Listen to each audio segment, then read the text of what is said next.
लोग पढ़ेंगे रासायनिक अभिक्रिया के प्रकार के बारे में। रासायनिक अभिक्रिया के प्रकार देखेंगे। रासायनिक अभिक्रिया कितने प्रकार के होते हैं? रासायनिक अभिक्रिया कई प्रकार के होते हैं। क्लास 10th में कई प्रकार के रासायनिक अभिक्रियाओं के बारे में जिक्र किया गया है। इसमें सबसे पहला जो रासायनिक अभिक्रिया है वो है संयोजन अभिक्रिया। सबसे पहला अभिक्रिया है संयोजन अभिक्रिया। संयोजन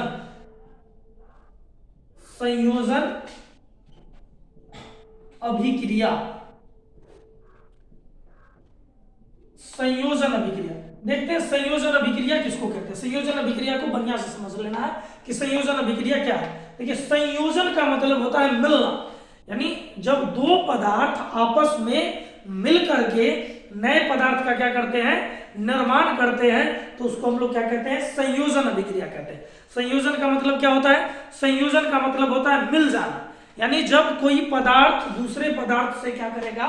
संयोग करेगा, और संयोग करके क्या होगा? नए पदार्थ का निर्माण करेगा, तो उसको हम लोग क्या कहेंगे?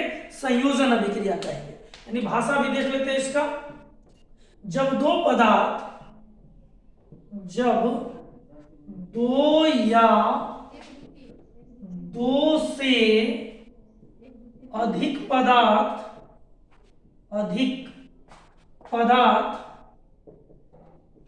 जब दो या दो से अधिक पदार्थ आपस में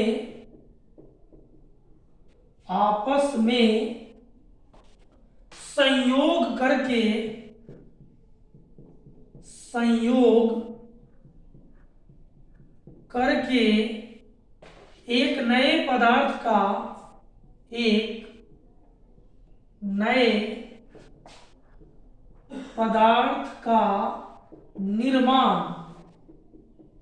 एक नए पदार्थ का निर्माण करते हैं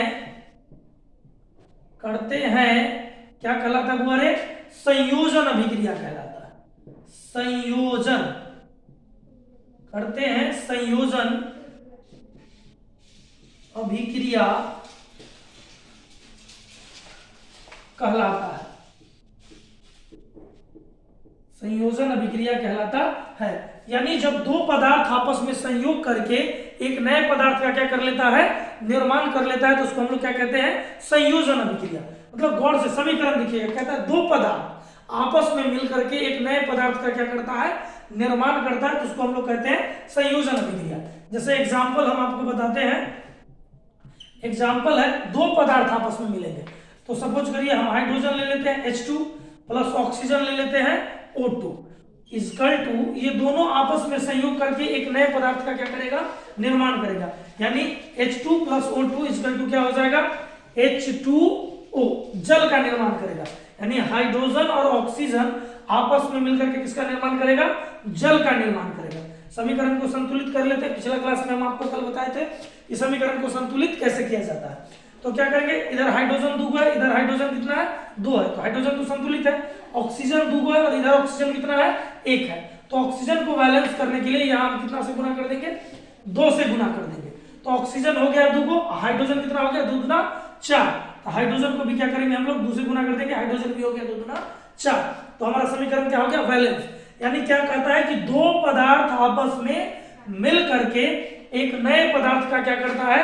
निर्माण करता है, उसको हम लोग क्या कहते हैं? संयोजन अभिक्रिया कहते हैं। एक और एग्जांपल देख लेते हैं। C, कार्बन किससे अभिक्रिया करेगा? ऑक्सीजन से। C plus O2 equal to किसका निर्माण होगा? CO2, कार्बन डाइऑक्साइड का। कार्बन सॉलिड के रूप में रहता है, ऑक्सीजन गैस के रूप में रहता है, कार्बन डाइऑक्साइड गैस के रूप में मिलेगा। तो क्या है? कार्बन और ऑक्सीजन आपस में संयोग करके किसका निर्माण किया? कार्बन डाइऑक्साइड का निर्माण किया। यानी फिर से समझ लीजिए कि संयोजन का क्या मतलब होता है? मिलना। यानी दो पदार्थ आपस में या दो से अधिक पदार्थ आपस में मिल करके संयोग करके एक नए पदार्थ का क्या करता है?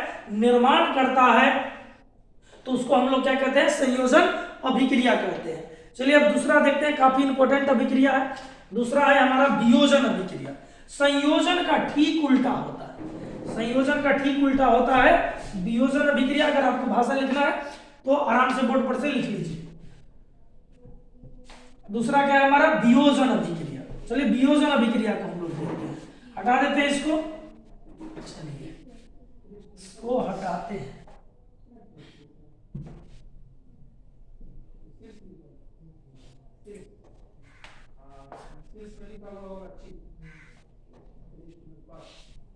चलिए दूसरा देखेंगे हम लोग वियोजन अभिक्रिया के बारे में। वियोजन अभिक्रिया किसको कहते हैं? देखो संयोजन का ठीक उल्टा होता है वियोजन अभिक्रिया। जिस तरह से संयोजन में क्या होता है कि दो पदार्थ आपस में मिलकर के नए पदार्थ का निर्माण करते हैं, वियोजन में ठीक इसका उल्टा होता है। हम लोग देखते हैं दूसरा अभिक्रिया वियोजन अभिक्रिया, काफी महत्वपूर्ण है 10th क्लास के लिए। वियोजन अभिक्रिया, वियोजन, वियोजन को हम लोग अपघटन भी कहते हैं। वियोजन को क्या कहते हैं?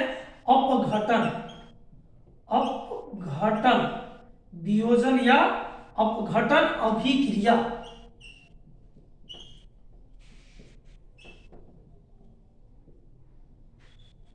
वियोजन या अपघटन अभिक्रिया, वियोजन कहिए चाहे अपघटन कहिए। देखिए वियोजन का क्या मतलब होता है? वियोजन का मतलब होता है टूटना, यानी वियोग हो जाना, वियोग, बिछुड़ जाना।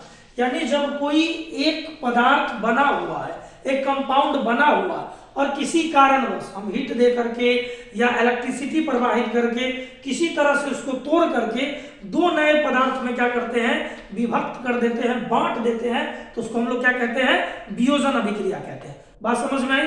यानी दो पदार्थ के टूटने से, सॉरी एक पदार्थ के टूटने से जब दो या दो से अधिक पदार्थ का क्या होता है? निर्माण होता है, तो उसको हम लोग क्या कह लेंगे? वियोजन अभिक्रिया। बड़ा आसान भाषा है वियोजन का भी। जब एक पदार्थ टूट करके, जब एक पदार्थ, लिख लेंगे भाषा भी, जब एक पदार्थ टूटकर दो नए पदार्थ का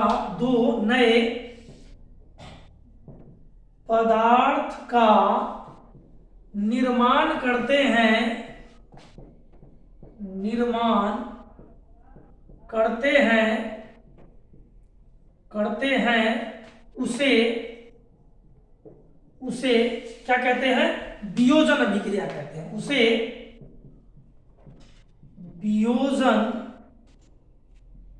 या छूट गया योजन, वियोजन, उसे क्या कहते हैं? वियोजन अभिक्रिया,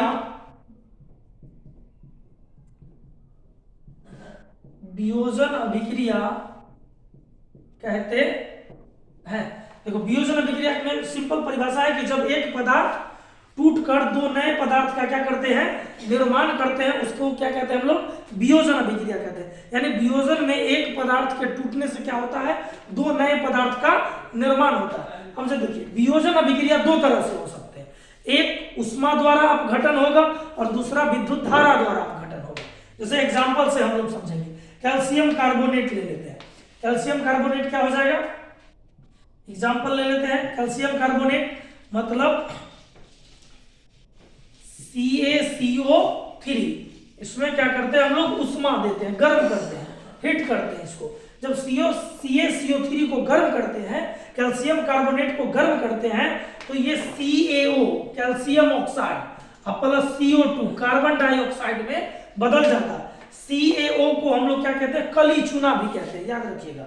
CaO को क्या कहते हैं? कली चूना, रासायनिक नाम है कैल्शियम ऑक्साइड। और यहाँ ये संगमरमर है, CaCO3 कैल्शियम कार्बोनेट, इसको संगमरमर भी कहते हैं या खरिया भी कहते हैं। तो इसको जब हम लोग गर्म करते हैं तो किस चीज में बदल जाता है? CaO कैल्शियम ऑक्साइड में और कार्बन डाइऑक्साइड में। तो सिंपल परिभाषा था कि जब एक पदार्थ के टूटने से दो पदार्थ का क्या होता है? निर्माण होता है, तो उसको हम लोग क्या कहते हैं? वियोजन अभिक्रिया कहते हैं। देखिए ये उष्मा द्वारा अपघटन हुआ है, उष्मा द्वारा, उष्मा के पड़ने के बाद इसका क्या हुआ है? वियोजन हुआ है, तो इसको हम लोग कहेंगे उष्मा द्वारा वियोजन या उष्मा द्वारा अपघटन या उष्मा अपघटन अभिक्रिया भी इसको कह लेते हैं। दूसरा एग्जाम्पल है कि विद्युत धारा द्वारा भी क्या होता है? अपघटन होता है। जैसे NaCl ले लेते हैं, NaCl सोडियम क्लोराइड, इसको साधारण नमक भी कहते हैं, खाने वाला नमक जो हम लोग घर में डेली खाते हैं। तो ये साधारण नमक है, इसमें हम लोग क्या देते हैं? विद्युत धारा, विद्युत धारा, जब इसमें हम विद्युत धारा देते हैं तो ये टूट जाता है Na+ में और प्लस Cl- में, यानी विद्युत धारा देने के बाद क्या हो जाता है कि ये दो नए पदार्थ में टूट जाते हैं, सोडियम Na+ में और क्लोरीन Cl- में। तो इसको हम लोग कह लेते हैं उष्मा द्वारा विघटन या उष्मा द्वारा अपघटन अभिक्रिया। यानी अपघटन अभिक्रिया सब समझ में आ गया होगा। संयोजन का ठीक उल्टा होता है वियोजन। संयोजन में होता है कि दो पदार्थ आपस में क्या हो जाते हैं, मिल जाते हैं, और दो पदार्थ के मिलने से एक नए पदार्थ का क्या हो जाता है, निर्माण होता है। लेकिन वियोजन में क्या होता है कि जब एक पदार्थ टूट करके दो नए पदार्थ का क्या कर लेते हैं, निर्माण कर लेते हैं, तो उसको हम लोग क्या कह लेते हैं, वियोजन अभिक्रिया कह लेते हैं। कोई दिक्कत? आसानी से बोर्ड पर लिखा हुआ है, आप लिख सकते हैं।